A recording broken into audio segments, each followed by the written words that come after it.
bonjour ou bonsoir. Ça dépend de l'heure à laquelle vous allez voir cette vidéo. Alors, tel que vous voyez, nous sommes ici pour la multiplication horticole du bananier plantain à travers la méthode PIF.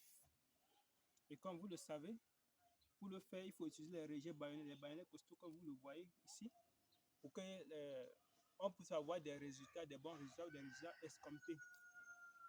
Bon, dans cette vidéo, on va montrer particulièrement comment faire le parage des rejets. Et dans le parage, il suffit d'abord de choisir les rejets baïonnettes tel qu'on a toujours eu l'habitude de dire. Et maintenant, nous entrons dans la phase du parage. Alors, le parage consiste à enlever toute cette partie, enlever toutes les racines et les endroits nécrosés, les galeries des charançons et les nématodes.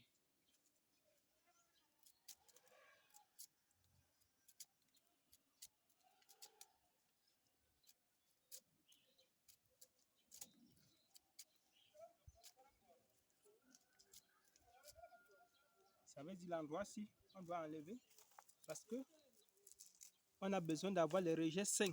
On ne veut pas les infestations ou les infections. On a besoin. Et après, on va le praliner pour que l'endroit-ci soit vraiment sain et que dans le germois, ça ne puisse pas porter préjudice.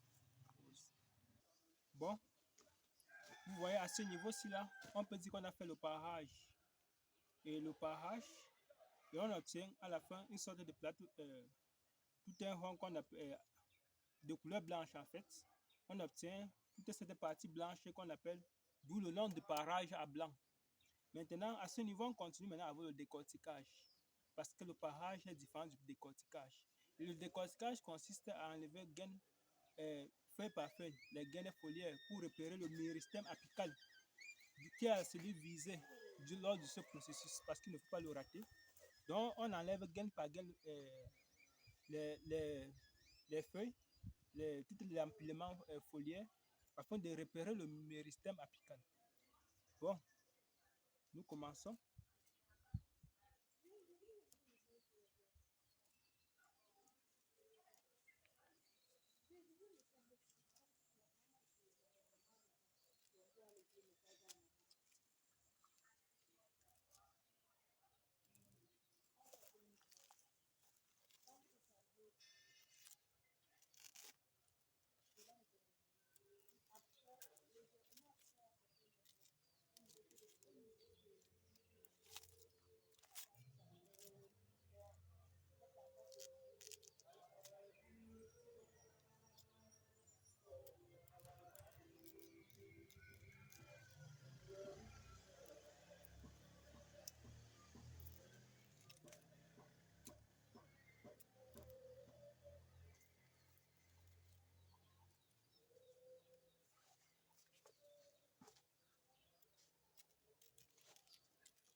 Vous voyez comment on fait le décortiquage. On fait les incisions, juste, on coupe la feuille juste un peu au-dessus de la partie blanche. Parce que il y a l'endroit où la feuille est collée à la tige, ou bulbe, ou le corps du bananier plantain. C'est à ce niveau-là qu'on enlève tout autour, formant un cercle. Et lorsqu'on arrive à croiser l'endroit où on a commencé, on enlève juste la feuille. Comme ceci. Bon, à ce niveau-ci, on peut déjà passer au rajeunissement du faux tronc. Parce qu'il y a deux méthodes, telles que vous pouvez le savoir.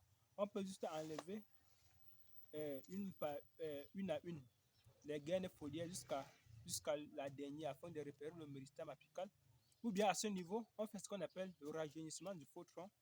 Ça veut dire qu'on taille parce qu'on n'appelle pas ça le tronc, mais plutôt le faux tronc. Parce que la banane plantain n'est pas un arbre, c'est plutôt une herbe.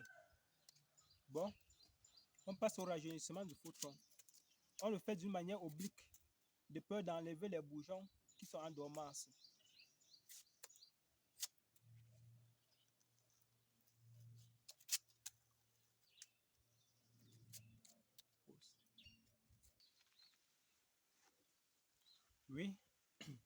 Vous voyez qu'à ce niveau, au bout de notre parage et décortiquage, on obtient une sorte de plateforme au niveau du jonc. Et à ce niveau-ci, on passe à ce qu'on appelle l'incision du bourgeon terminal ou bourgeon apical, ou le méristème apical. Et ce méristème apical, c'est la cellule centrale visée lors de ce processus parce qu'il ne faut pas le rater. Parce que si on le rate, il va seulement sortir une seule tige. Donc, c'est lorsqu'on traumatise ce méristème apical que ça permet la prolifération de plusieurs cellules, voire la levée de plusieurs autres plantules. Et cette cellule est repérée lorsqu'on voit l'enroulement foliaire jusqu'au dernier. C'est ce dernier qui est le méristème apical. Et cette cellule centrale, c'est celle visée. Il ne faut pas le rater. On fait sous forme de croix.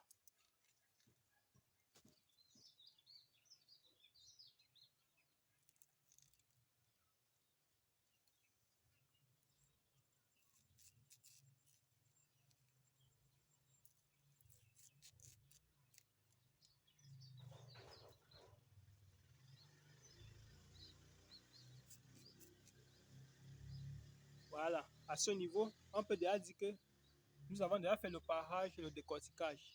Voici déjà un ex-plan avec les incisions. À ce niveau, on l'appelle maintenant ex-plan. Ça, c'est un ex-plan avec les incisions. Et les autres préparations qui vont suivre, ça sera le pralinage et la mise à la disposition dans le propagateur.